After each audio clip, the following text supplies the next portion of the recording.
2-0. انت بتخسر النهارده كاهلي من بيراميدز 2-0. ودلوقتي انت طبعا هتفضل تقول ريفيرو، مشوا ريفيرو. هو مين اللي جابه اصلا؟ يعني مين اللي جابه؟ اول سؤال تساله لنفسك، مين اللي مضى عقد مع المدرب ده؟ طبعا اقول لك انا بقى مين؟ كابتن خطيب. كابتن خطيب ومجلس ادارته اللي وافقوا ان المدرب ده يكون هو مدرب عندك في النادي.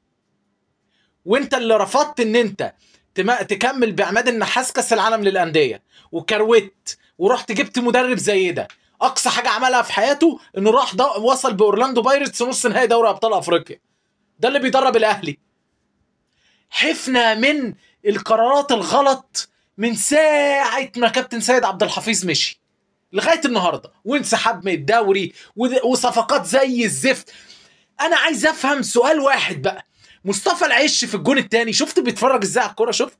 ومش فاكر كان مين اللي كان واقف والكوره بتتبصى بالدماغ حط ايده ورا ظهره، حط ايده ورا ظهره وبينط. انت مصطفى العش ده مدفوع فيه 70 مليون. 70 مليون. وبعدين مين دول؟ مين خط دفاعك ده؟ ده خط دفاع النادي الاهلي. مين ده؟ مين بيكهام اللي انت رايح تجيب؟ مين بيكهام ده؟ والسام مين ده؟ هو انت لسه هتفكر يمشي ولا ما يمشيش؟ لسه هتفكر؟ الفكره دلوقتي ما بقتش ريفيرو يمشي ولا ما يمشيش، الفكره هنا مين هيمسك مكان ريفيرو؟ مين مدرب محترم هيجي لك بعد ما الموسم بدأ اصلا؟ بص يعني هي حاجه كويسه ان حصلت الكارثه دي دلوقتي. انت داخل على توقف دولي ولسه معاك وقت تقدر تجيب مدرب تاني.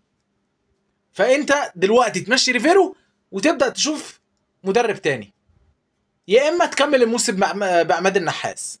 واقول لك حاجه بقى، حاجه انت مش واخد بالك منها. عماد النحاس ما كانش كويس لوحده، اللي كان مدير فني معاه تقيل محمد شوقي. شوف محمد شوقي دلوقتي مع زد بيعمل ايه. تخيل بقى، ده بقى اللي كان حرفيا الجندي المجهول اللي في الجهاز الفني للنادي الاهلي اللي كان بقياده عماد النحاس. عماد النحاس لوحده، وانا بقولها لك اهو، لو مسك الاهلي مش هيعمل حاجه. وانا بقول لك مش هيعمل حاجه، لان اللي بيخطط واللي بيدير واللي بيعمل اللي هو محمد شوقي مش موجود.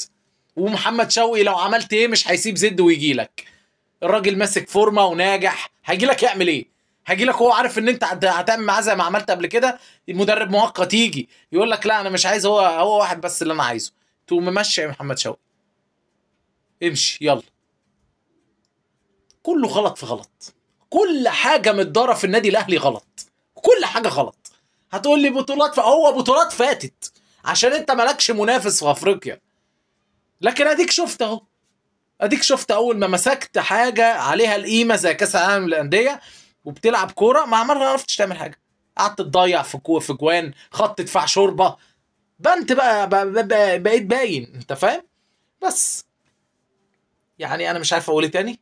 شكرا لاداره الاهلي على اللي انتوا عملتوه النهارده ده. انت مدرك انت في كام في الدوري؟ انت ال 12. انت ال 12 في الدوري، الاهلي بقى ال 12. السلام عليكم.